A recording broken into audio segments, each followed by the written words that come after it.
America knows a lot more about where these fentanyl super labs are in Western Canada than Canada knows itself.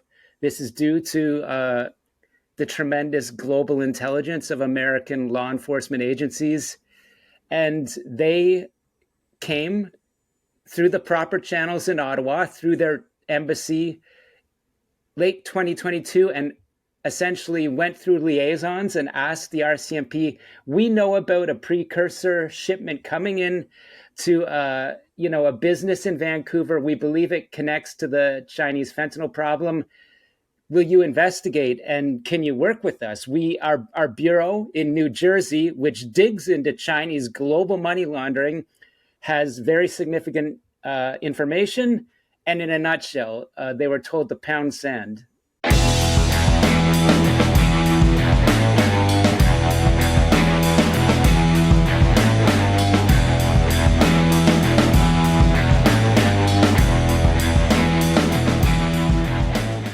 Sam Cooper reporting live from the bunker, back in the depths of journalism, of the journalism abyss. How you doing, my brother? I'm good. Yeah, I'm in my armored bunker deep in Ottawa. So you and I were supposed to talk earlier this week, and you sent me an email. You said, "Hey, brother, I am in the middle of something big. Give me a few days, and we will discuss." And I said, "Okay," because when Sam Cooper has to reschedule because he's on to something big, that means it's actually something big. So, Sam, fill us in. What's going on? Yeah, I've been working for a while with senior U.S. government sources that had information that, quite honestly, was disturbing to me, as a lot of the stuff I find out, and I have to hold on to it as I work on it. I have to watch the average CBC anchor reporter spew nonsense about what Canada is doing in terms of working hard on its not very bad problem with gangs and drugs. Yeah. And Canada doesn't really need to be criticized by people in Washington. And as you know, I'm not trying to argue that Washington is right for putting tariffs on Canadians that'll make it harder for them to, make ends meet. But what I'm saying is I had information going beyond any other journalists in Canada that Canada is a deep and growing problem in international fentanyl trafficking. And it just wasn't cutting through the noise. So to the point here, the Falkland Super Lab that was busted in October 2024, the RCMP released certain information to the Canadian public, something like 80 weapons, explosive devices, a half a ton in hard drugs, capable of producing, Chinese precursors. They didn't say from China, but, basically people could connect the dots, capable of producing 95 million doses of lethal fentanyl. And so that was that. Canadians, anyone that knew about the story probably thought Canada's on top of this. We have a police force that can, if we do have some of these fentanyl labs, we can get to the bottom of it.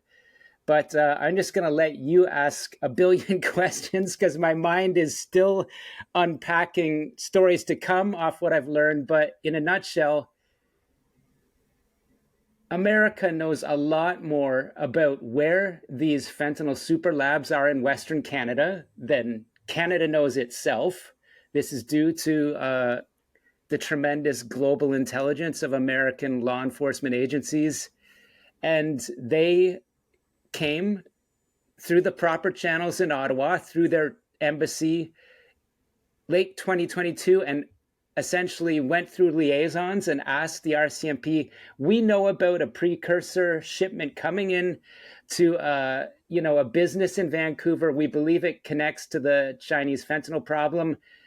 Will you investigate and can you work with us? Our bureau in New Jersey, which digs into Chinese global money laundering, has very significant information. And in a nutshell, they were told to pound sand. Go away, DEA. We're not going to work with you. We're not going to do this. And so a lot of things flow from that. Eventually, the RCMP does mount an investigation. Only one person out of a massive network has been charged so far. We've been talking about the weakness of Canadian courts, so there's no guarantee this case will amount to anything. It could be dropped at any time, with the concerns that a witness will die or the prosecution decides this isn't in the public interest to proceed. But final point for this answer, the US Treasury, when the RCMP wouldn't investigate these crimes, alleged crimes on Canadian soil, the US Treasury came out with a massive sanction saying they want to disrupt a Chinese-based fentanyl trafficking network, 28 entities, all in China, except for an Iranian-Canadian man in Vancouver and his purported health sciences lab. And so this, is exactly the nexus that FBI Director Kash Patel is pointing to. Iran, most importantly, the Chinese Communist Party supplying chemicals, and Mexican cartels. That triangle there, I'm going to say, working together with a hybrid organization of domestic, the most brutal of Canadian gangs. So when we want to answer the charge that Donald Trump levels 35% tariffs on Canada 3 weeks ago, saying he has received new information from senior officials indicating Canada will not cooperate on cracking down on fentanyl, making arrests, interdicting against organized crime.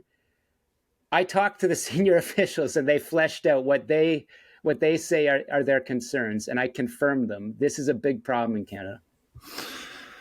Man, Sam, you know what's crazy about this story is that it just confirms things that you and I have discussed for the last year and a half, and confirms a lot of suspicions that I've both vocalized and you have added to in our discussions, right? And now it's increasingly evident that this is the reason for the deteriorating relationship between Canada and the United States. And not just evident, but, definitively proving that our mismanagement of this crisis is what's causing the United States to pull away from us and is revealing to the United States our own ineptitude and perhaps collusion, right? Yeah, I mean, when there have been we've probably talked more than once that you talk to certain people in U.S. Security and military circles that say Canada, if not already more or less out of the Five Eyes, is creaking on the edge because the U.S. government has well-founded concerns that Canada, both on countering the Chinese Communist Party from espionage and interference, and an equally important plank of national security now is countering transnational organized crime, which is used geopolitically by nations, most prominently China, Iran, Russia, and Mexico. Mexican cartels are essentially, a player at that hostile state sort of level playing field. And Canada, for a number of reasons, including the integrity and corruption concerns in our premier law enforcement and intelligence and security organizations, including RCMP, Canada Border Services Agency, the US government, that is law enforcement, don't trust them anymore. So they're holding back sensitive information that they used to share, freely. But when it does come to a fentanyl lab, that is a Mexican cartel operation, sourced and run, sourced by China and run with China and Iran, they're going to tell the Canadian government, this is important, let's work together on it. And as this case and others that I'll report further on show, Canada can't be trusted. So what's the reason? There are, as I've said, deeply dated legal impediments, that is laws in Canada that make it very difficult, even if the police are behind a case, to get it prosecuted and get it through court without, accidents and, all manner of things to stop a prosecution. But beyond that, people that I talk to in the United States, don't think it's just dated legal laws. It's a lack of leadership that goes into the political level in Ottawa, and that's where are some people complicit due to, perhaps they have business interests, or they don't want Canada to be seen in a bad light through certain investigations. Perhaps these networks touch our major financial institutions. These are all live concerns. And as we've talked about before, it looks horrible when your prime minister is getting FaceTime in with billionaire foreign gangsters, which is what my sources, in the United States and Canada say they're concerned with. And people in the RCMP have been concerned about that. So Yeah. these are the issues that are confronting Canada. And, a data point I haven't reported yet, but I'll tell you today, I was told by Derek Maltz, the most senior law enforcement credible source you can imagine, was the chief of the DEA, until recently, had oversight, of the aftermath and the fallout of this Falkland lab case. He called it a major disaster. He confirmed on the record, importantly, with quotes, that U.S. investigators had started this case and have major interest in it, and had major frustrations with the way the RCMP blocked them out and essentially was inactive. Let this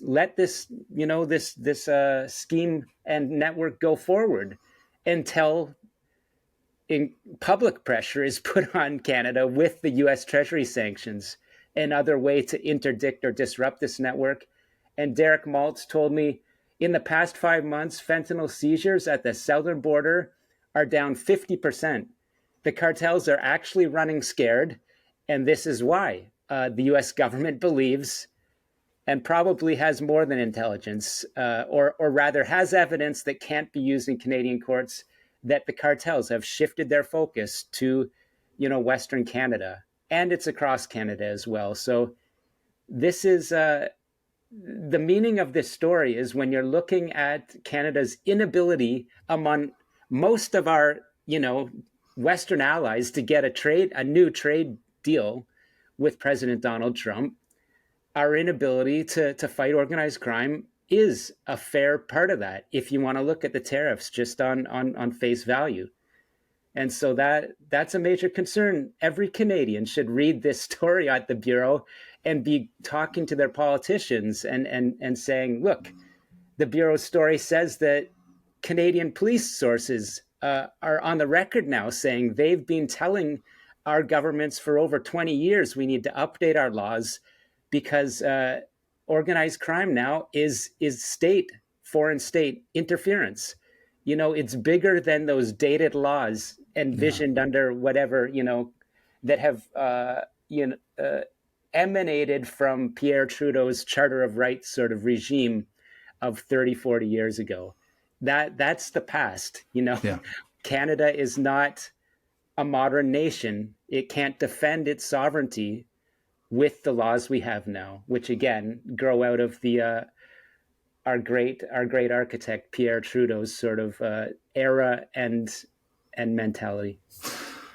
And you can't help but wonder if Pierre Trudeau's relationship with China had something to do with the policy that his party introduced during that time, right?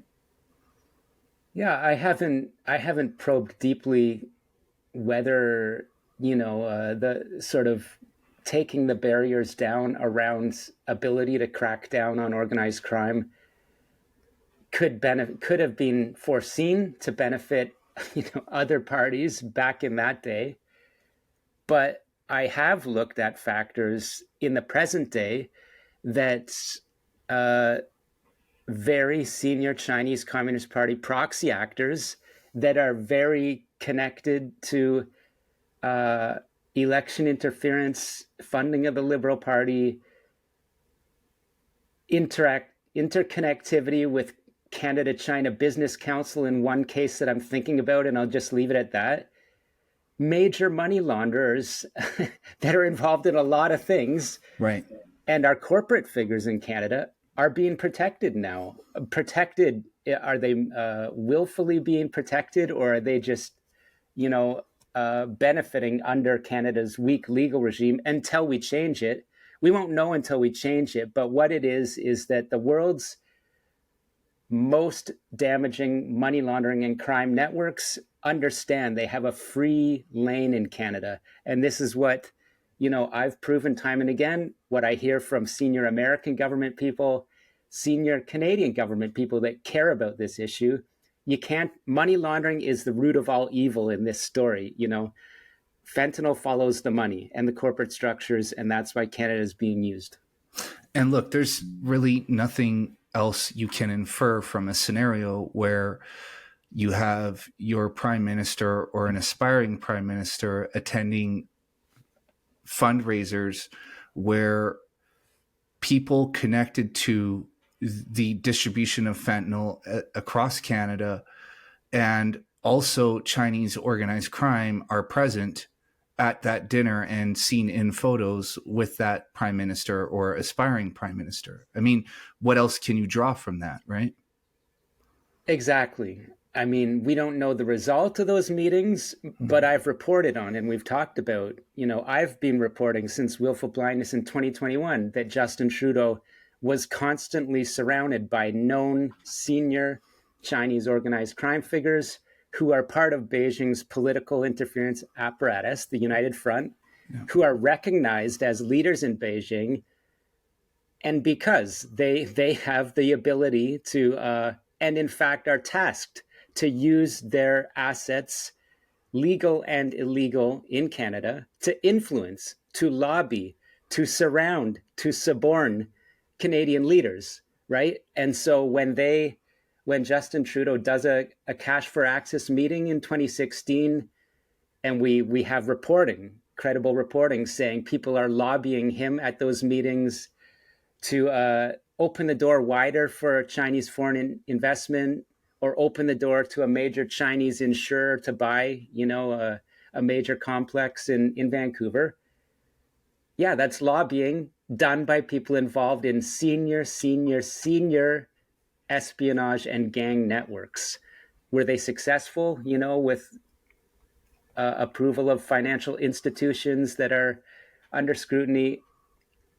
Those are open questions, but it gets to your point. There's nothing else you can infer that Western intelligence says these people are tasked to get policy changes in Canada that benefit China.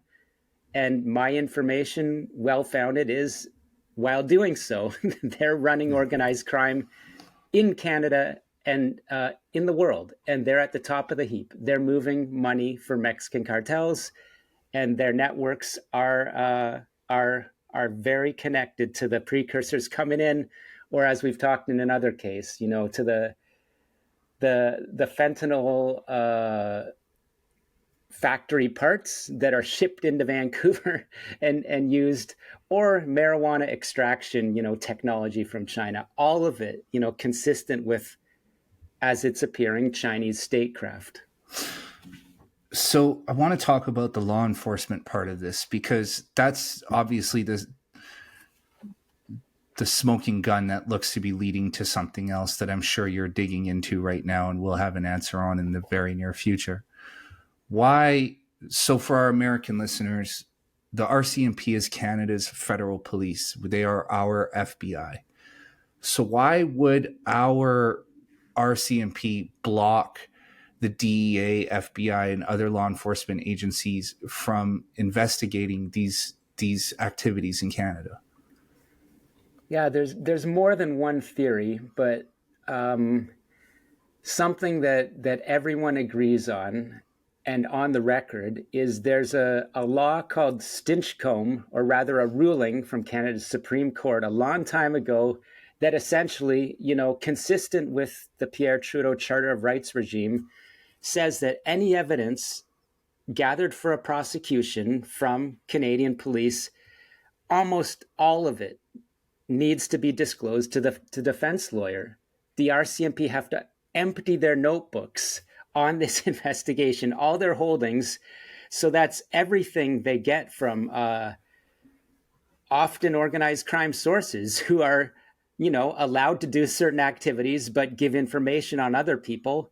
These people often, if it leaked out or became known that they were a source, they'll be executed. And that has happened in Canada. It happens. And so what does that mean? The RCMP, almost like a beaten dog by now, have been burned so many times, in turning over all the evidence to defense, who get cases thrown out for minor technicalities, or, as I say, when the US government or the Australian government, who have reasonable legal carve outs to be able to collect intelligence and have their intelligence agencies talking to their law enforcement agencies, when they want to work together with the RCMP on a case and share information, in some cases, the RCMP says, no, we can't do that because we will have to share this information on you will have to reveal your sources and methods. And that's just an unreasonable hindrance to the new reality of trans-border international organized crime that's state connected in many cases. And so, that's a major impediment between America and Canada now. What's the fix? As I wrote in Willful Blindness in 2021, Canada lacks a racketeering law. And that's a powerful law that allows you to do prosecutions, to get the top of an organization, and not just the lower level players that have their hands on the drugs or the cash. And that, is a powerful tool that the American government, way back when Italian organized crime was overrunning cities with corruption, not just organized crime, but getting deep into political offices, the government realized we need a powerful tool. So that kind of tool and reasonable carve-outs around, sharing intelligence, protecting sources, allow the American government, when they get serious, to crack down on a problem. And anyone looking at the United States now, there's a lot of people crying about deportations or where ICE is going, etc. When they get serious, they're going to break some eggs to make an omelet, and they're going to make a difference, and they are making a difference now. In Canada, it's just a totally different regime. So that's the legal side. It is a real issue that a lot of people in the RCMP do want to do the right thing, but at the end of the day, rightly, as we've discussed, sometimes they put a case forward, like we've recently talked about, our Chinese trained chemist caught red-handed with MDMA ecstasy precursors in Richmond. Remember, the Falkland lab, a big part of it is MDMA precursors. Right. And in that case, as we discussed, RCMP had the evidence. The federal prosecutors dropped the case for no reason. Again, we don't know why. It could be to do with Stinchcombe. It could be any manner. Let's step away from the weeds. Canada has weak laws and weak borders. Simple as that. So that's a huge issue. Beyond that,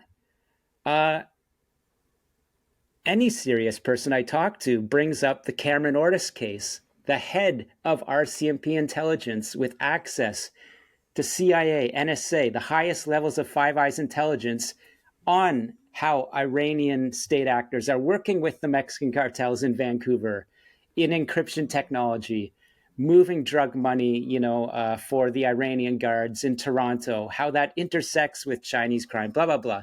Yeah. Cameron Ortis, for whatever reason, strategic or personal benefit, leaked that information back to the very same threat actors. And so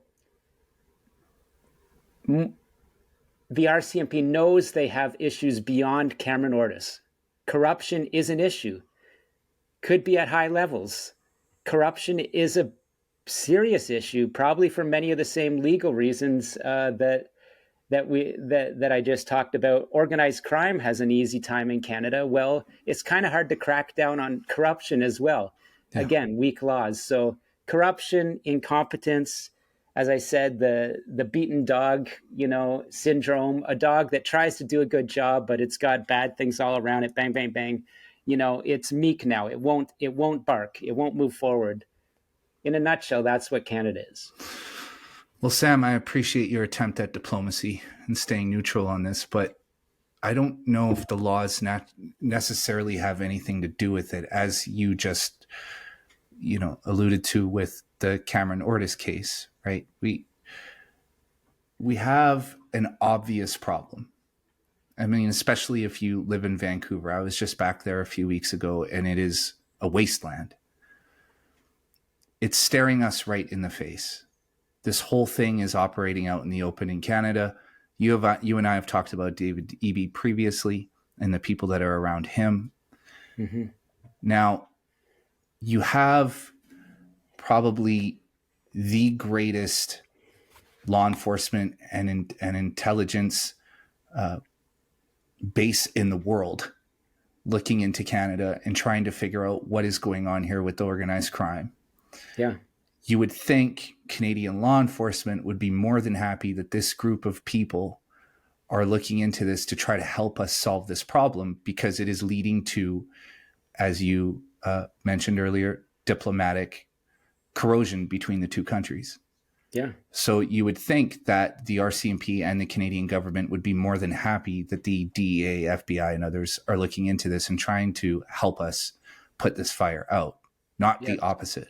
Yeah. So when the RCMP, which no matter where you sit on the political spectrum, you can look at and tell has been heavily politicized over the years, blocks an investigation into fentanyl super labs and distribution, both within Canada and coming across the border, that indicates more corruption than anything else, right? In the worst case, we'd be foolish and naive not to ask the question. Cameron Ortis was protecting Iranian threat actors working with Mexican cartels in Vancouver, allegedly. Now the case is under appeal, but the evidence was incredibly strong. The very same networks involved in the fentanyl lab, a senior RCMP official in another channel was helping them. The allegations that couldn't go forward because of national security concerns, so we don't even know what's in this, maybe I believe a worse black box. He was either helping, had helped, or on the cusp of helping Chinese espionage actors. Right? So there's the threat networks that are active in the Falkland lab.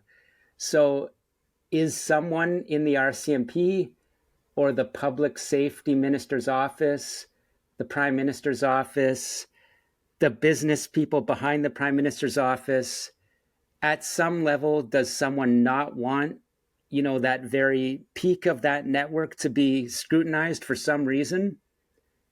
It's a tough but fair question when Cameron Ortis has already been shown to be active in assisting that very same network. And I think there's a lot we don't know about who else was connected to Cameron Ortis in Canadian government and organized crime. Right? So what you lay out the framework there, that it's not just about the Stinchcombe law and the RCMP inability to move forward, therefore, sorry, DA, we can't partner with you. It's just too hard. Yeah, that's part of it, I believe. But the questions of political malfeasance and corruption are fair and are being asked. They're being asked in the United States. I can tell you that. Not all of the people that I spoke to for this story said that, but some did, and some in Canada. We've talked about stories I've reported on where some in Canada have told me. Brad West, Mayor of Port Coquitlam, has told me that from very senior U.S. people he has heard, they have a concern with sharing information with the Canadian government. So when you have those established facts, you do have to ask and wonder the worst questions about, is there protection in the Canadian government that somehow connects to those organized crime entities? And, it's a very troubling and scary thought. Yeah, well, look, I'll say this because Sam has integrity and credibility and I do not. So I'll say it. When you got a group of people who frequently donate to your party and your foundations and your causes, who also seem to have some strange connections to other people, or they themselves are connected to money laundering activities and fentanyl distribution. I don't know, man. Am I just crazy, or is that really all you need to kind of follow that pathway and see where it leads, right? Like the point I'm making here is that the United States doesn't even need to run intelligence operations in Canada to figure this out. They just need Google. Well, yeah, let me jump on that. So two things. You are making the fair, common sense, intelligent person's, speculation or question. And let me say, I have quoted a Canadian government source saying it has been discussed within RCMP units that it's very troubling and concerning that Justin Trudeau turned up in a surveillance operation meeting with the most senior of Chinese organized crime and security apparatus individuals that are of concern to the American government, that are central to the largest money laundering case in Canada that fell apart in Vancouver. That as my source said, are seeking influence. It's very troubling when people with billion-dollar value who automatically will seek to influence Canadian leaders are meeting with them, right? And what that surrounds and how that looks to the US. So yeah, your Google search in the United States, you don't need to be tapping a phone in the PMO's office to see there's a concern there. So look, you do have integrity and you ask fair questions. I need to get a certain set of evidence and before I write and ask a question. You can ask and wonder a fair question. Now let me jump to this. The point of that's being hammered at CBC's Ottawa Bureau or the Globe and Mail, that there's only 1% of fentanyl that's being proven at the northern border to 99% in Mexico. As my sources say, that's just an idiotic assertion. Yeah. The US government knows more.